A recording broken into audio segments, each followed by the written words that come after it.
She said 3 words that would haunt him forever: "I need time." All because he suggested a coffee shop. For 3 weeks, they'd found something beautiful. Two souls connecting across screens, falling in love one conversation at a time.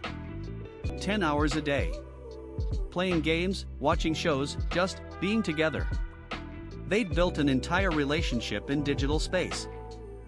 After 3 weeks of digital perfection, it was time. She invited him to her place for the weekend. Finally, they would be real. One day before. One simple text: "Maybe we could grab coffee first?" The match that lit the fire. His logic was flawless, really. New city, late arrival, better to meet somewhere public first. Plus, what if she didn't like him in person? Her response cut through him like ice. Cold. Distant. As if he just shattered something precious without realizing it. "I feel empty. Drained. You pulled me out of my feminine energy." He stared at the screen, completely lost. What language was this? Midnight. They talked until dawn, him desperately trying to understand, her crying into the phone. Everything unraveling in real time. He needed answers. Why was neutral ground so wrong? Did she even want something real? His vulnerability became interrogation. His honesty, her breaking point.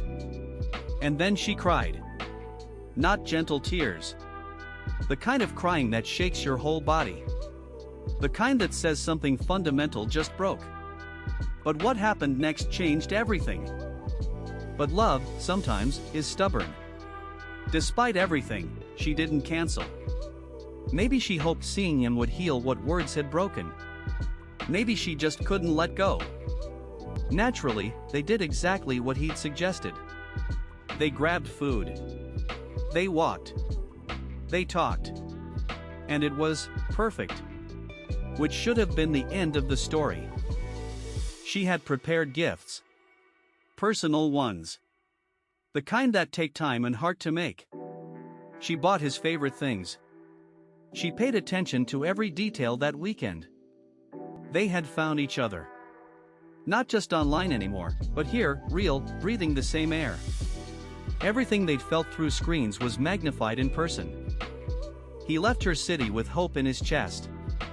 Finally, he thought, they'd crossed that bridge from digital to real. Finally. But something felt different. The texts weren't quite right. Her voice had changed. Something was wrong. 2 days passed. Then his phone buzzed. A voice message. 10 minutes long. And he knew. She was crying again. Through 10 minutes of broken words, she tried to explain how his one moment of doubt had shattered everything they'd built. How perfect weekends couldn't erase disappointment. You pulled me out of my feminine energy, she said. My biggest wish is to feel the way I used to feel about you. Love, killed by honesty. You completely pulled me out of my feminine energy. The words that would haunt him forever. A language he never knew existed. She'd built her safety on his strength. When he showed doubt, she felt forced to become what she never wanted to be, the reassuring one. His vulnerability, the very thing that should have brought them closer, became the earthquake that cracked her foundation of trust. My biggest wish is to feel the way I used to feel about you. Love, murdered by a single moment of honesty. I've never been able to work through it. I just run away. This wasn't about him. This was her pattern. Her prison. He'd wanted to create a beautiful memory. A perfect first meeting. Instead, he'd triggered something deeper than he could ever understand.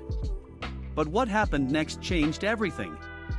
Sometimes we spend months building something beautiful, only to watch it crumble because we dared to be human for 30 seconds. It was never about neutral ground. It was about wounds we carry, and how love sometimes isn't enough to heal them.